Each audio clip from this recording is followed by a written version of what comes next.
sounds of a violin drifting out through the open windows of the hall suggested that the second part of the concert had begun. All the undergraduates, however, except the few who figured in the program, had waited outside till their mistress should reappear. The sisters and cousins of the Judas men had been escorted back to their places and hurriedly left there. It was a hushed, tense crowd. "The poor darlings," murmured Zuleika, pausing to survey them. "And oh," she exclaimed, "there won't be room for all of them in there." "You might give an overflow performance out here afterwards," suggested the Duke grimly. This idea flashed on her a better. Why not give her performance here and now? Now, so eager was she for contact, as it were, with this crowd. Here, by moonlight, in the pretty glow of these paper lanterns. Yes, she said, let it be here and now. And she bade the Duke make the announcement. "What shall I say?" he asked. "Gentlemen, I have the pleasure to announce that Miss Zuleika Dobson, the world-renowned she-wizard, will now oblige. Or shall I call them gents? Toot court?" She could afford to laugh at his ill humor. She had his promise of obedience. She told him to say something graceful and simple.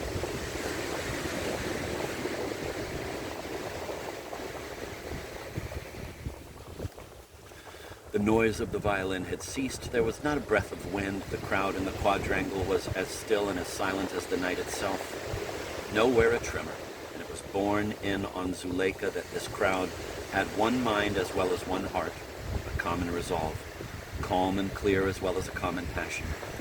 No need for her to strengthen the spell now, no waverers here. And thus it came true that gratitude was the sole motive for her display.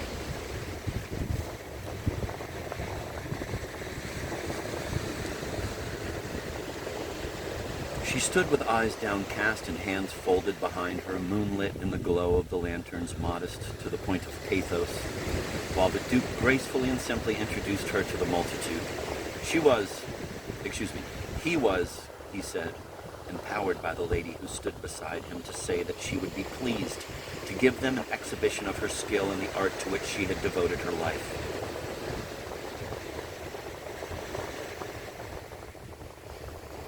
An art which, more potently perhaps than any other, touched in mankind the sense of mystery and stirred the faculty of wonder, the most truly romantic of all the arts. He referred to the art of conjuring. It was not too much to say that by her mastery of this art, in which hitherto, it must be confessed, women had made no very great mark, Miss Zuleika Dobson, for such was the name of the lady who stood beside him, had earned the esteem of the whole civilized world. And here in Oxford, and in this college especially, she had a peculiar claim to, might we say, their affectionate regard, inasmuch as she was the granddaughter of their venerable and venerated warden.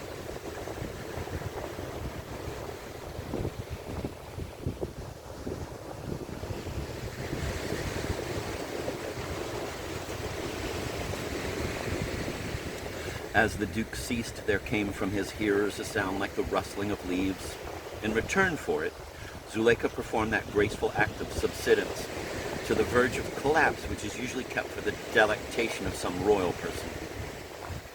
And indeed, in the presence of this doomed Congress, she did experience humility, for she was not altogether without imagination. But as she arose from her, quote, bob, end of quote, she was her own bold self again, bright mistress of the situation.